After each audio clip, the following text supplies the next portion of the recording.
Hello, I'm Barnaby from Raw 12:01 AM, and I'm here with Tiny Moving Parts, Birmingham Institute, just before their show supporting the One Years. Hi, guys. Hey! Hiya.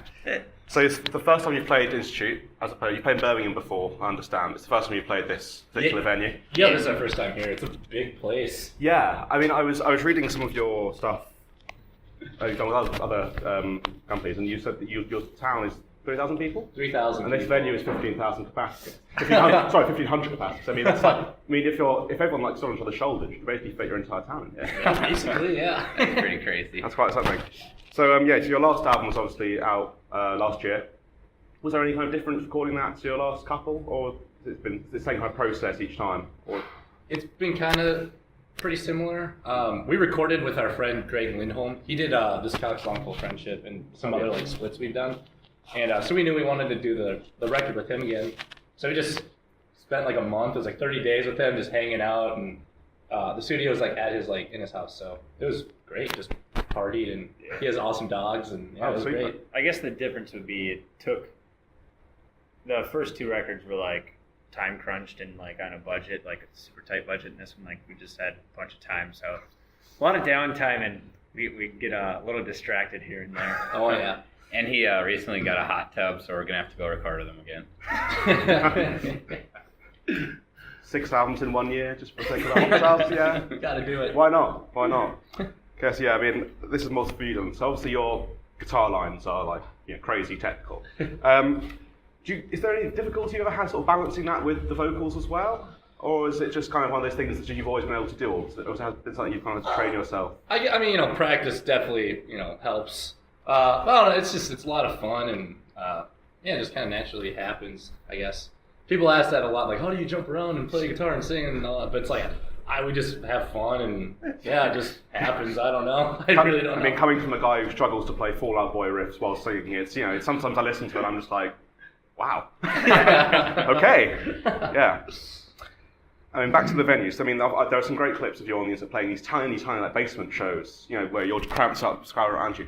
Do you prefer that vibe to kind of playing a venue like this, or do you have to kind of adjust the way you perform on the stage, or is it just we perform the same? I mean, nothing too crazy, but They both have their pros and cons. Like all the small packed rooms and stuff, like that's like its own awesome energy, and like the sound a lot of times will be bad. And then like playing in like a big room like this, like there's a lot more people get to watch. Everyone can kind of see, and like it sounds good on stage and everywhere. So there's pros for both. Yeah, it's kind of cool if you get off a tour like this and then you go play a small floor show or something.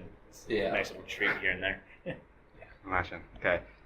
So with regards to your writing process, so how does Tiny Moving Parts song get put together? Do you guys just like jam off ideas, or is it parts sort of constructed slowly? Yeah, I mean, at a time? usually it starts out like I'll write a guitar riff and they'll bring it to practice, and then we just kind of go from there. Okay. We do like lyrics at the end. It's a lot of reconstructing the songs. Like we write it once and then we just keep rewriting it to add the lyrics and just make sure it's the best as possible. So it's music first, and then you kind of put the lyrics on Yeah, top. yeah. Okay. I mean, we'll jot down like a bunch of ideas on my phone and like write things down, but music first. So. Fair enough. And let's kind of back to the tiny town in Minnesota, which is probably every single piece you've ever recorded, but oh well. But it's interesting. So quite a lot of your lyrics in your songs kind of focus on kind of the issues of being in that small town, being in the Midwest, that kind of thing. Do you think that listeners kind of here in the UK can kind of empathise with that? Because obviously there's a lot more space, basically, where you guys come from. I mean, we have small towns in the UK, but they tend to be bordering places like Birmingham, where we are now, whereas you can literally travel hours and hours in the US without seeing anywhere. I mean, when we write lyrics, like it's kind of, we just make it relatable, so like you can connect with it if you find a way. You know what I mean? Yeah. We're not like singing about the DeMarce Theater events and like super specific things. Yeah, no. It's kind of, you can kind of make your own thing out of it. So we just like being relatable, and makes it fun when people sing along live, and just it's great. It's fun. Fair enough. So how's the tour been going so far? With your there's 4 bands on this bill, so it's quite a lengthy bill. Yeah. It's awesome. It's been great. Everybody's nice. Yeah. A lot of fun. These shows have been huge. So it's cool. Yeah, I mean, I actually, weirdly enough, you know a couple of the guys at a Trash Boat, just Oh, yeah. purely out of coincidence. I used to work with them Oh, cool. back home, Wow. which is very strange. But yeah, that's an interesting little thing there. Yeah.